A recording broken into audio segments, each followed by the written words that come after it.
بسم اللہ۔ باب اس بارے میں کہ عالموں کی بات خاموشی سے سننا ضروری ہے۔ حدیث نمبر 121۔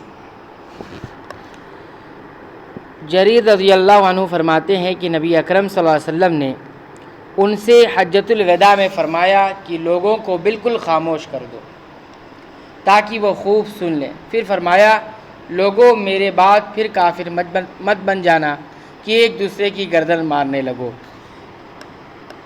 باب اس بیان میں کہ جب کسی عالم سے یہ پوچھا جائے کہ لوگوں میں کون سب سے زیادہ علم رکھتا ہے تو بہتر یہ ہے کہ اللہ کے حوالے کر دے، یعنی یہ کہہ دے کہ اللہ سب سے زیادہ علم رکھتا ہے، یا یہ کہ اللہ ہی جانتا ہے کہ کون سب سے بڑا عالم ہے۔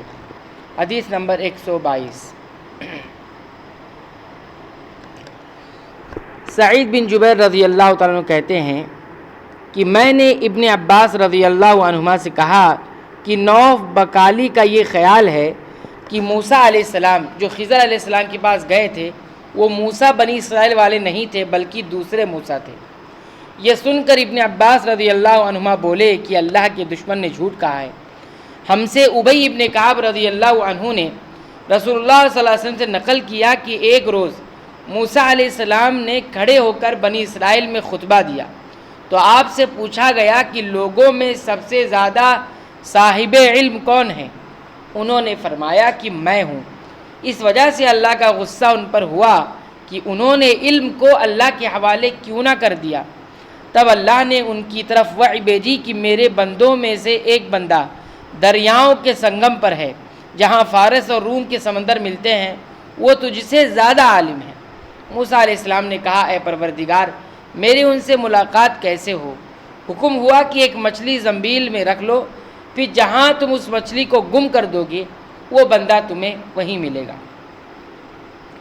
تب موسیٰ علیہ السلام چلے اور اپنے ساتھ اپنے خادم یوشع بن نون کو لے لیا۔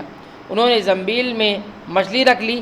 جب ایک پتھر کے پاس پہنچے دونوں اپنے سر اس پر رکھ کر سو گئے اور مچھلی زنبیل سے نکل کر دریا میں اپنی راہ بناتی چلی گئی، اور یہ بات موسیٰ علیہ السلام اور ان کے ساتھی کے لیے بے حد تعجب کی تھی۔ پھر دونوں باقی رات اور دن میں جتنا وقت باقی تھا چلتے رہے۔ جب صبح ہوئی موسیٰ علیہ السلام نے خادم سے کہا ہمارا ناشتہ لاؤ، اس سفر میں ہم نے کافی تکلیف اٹھائی ہے۔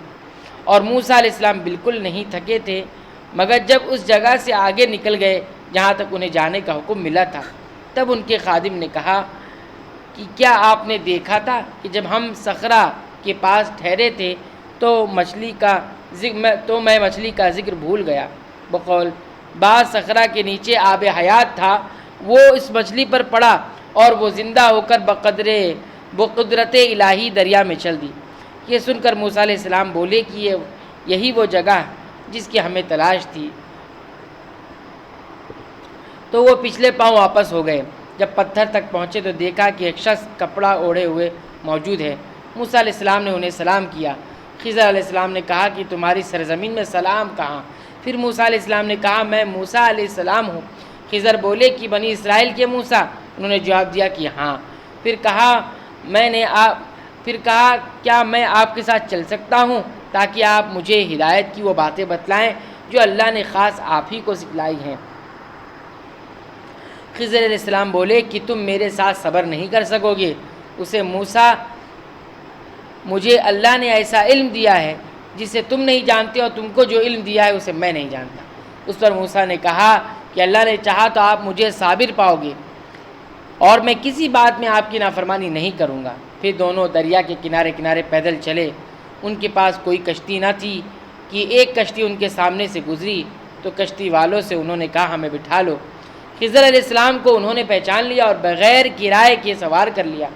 اتنے میں ایک چڑیا آئی اور کشتی کے کنارے پر بیٹھ گئی۔ پھر سمندر میں اس نے ایک یا دو چونچ ماری۔ اسے دیکھ کر خضر علیہ السلام بولے کہ اے موسیٰ میرے اور تمہارے علم نے اللہ کے علم میں سے اتنا ہی کم کیا ہوگا جتنا اس چڑیا نے سمندر کے پانی سے۔ پھر خضر علیہ السلام نے کشتی کے تختوں میں سے ایک تختہ نکال ڈالا۔ موسیٰ علیہ السلام نے کہا ان لوگوں نے تو ہمیں کرایہ لیے بغیر مفت میں سوار کیا اور آپ نے ان کی کشتی کی لکڑی اکھاڑ ڈالی تاکہ یہ ڈوب جائیں۔ خضر علیہ السلام بولے کیا میں نے نہیں کہا تھا کہ تم میرے ساتھ صبر نہیں کر سکو گے؟ اس پر موسیٰ علیہ السلام نے جواب دیا کہ بھول پر میری گرفت نہ کرو۔ موسیٰ علیہ السلام بھول کر یہ پہلا اعتراض کیا تھا۔ پھر دونوں چلے، کشتی سے اتر کر ایک لڑکا بچوں کے ساتھ کھیل رہا تھا۔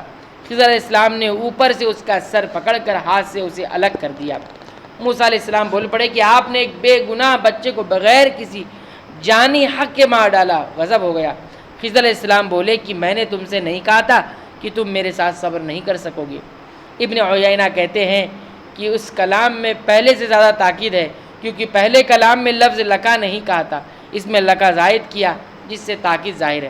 پھر دونوں چلتے رہے حتیٰ کہ ایک گاؤں والوں کے پاس آئے، ان سے کھانا لینا چاہا، انہوں نے کھانا کھلانے سے انکار کر دیا۔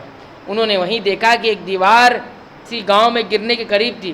خضر علیہ السلام نے اپنے ہاتھ کے اشارے سے اسے سیدھا کر دیا۔ موسیٰ بول اٹھے کہ اگر آپ چاہتے تو گاؤں والوں سے اس کام کی مزدوری لے سکتے تھے۔ خضر نے کہا بس اب ہم اور تم میں جدائی کا وقت آ گیا ہے۔ جناب محبوب کبریا رسول اللہ صلی اللہ علیہ وسلم فرماتے ہیں کہ اللہ موسیٰ پر رحم کرے۔ ہماری تمنا تھی کہ موسیٰ کچھ دیر اور صبر کرتے تو مزید واقعات ان دونوں کے بیان کیے جاتے اور ہمارے سامنے روشنی میں آتے، مگر موسیٰ علیہ السلام کی عجلت جلد بازی نے اس علم لدنی کے سلسلے کو ہی منقطع کرا دیا۔ محمد بن یوسف کہتے ہیں کہ ہم سے علی بن خشرم نے یہ حدیث بیان کی، ان سے سفیان بن عیینہ نے پوری کی پوری طرح بیان کی۔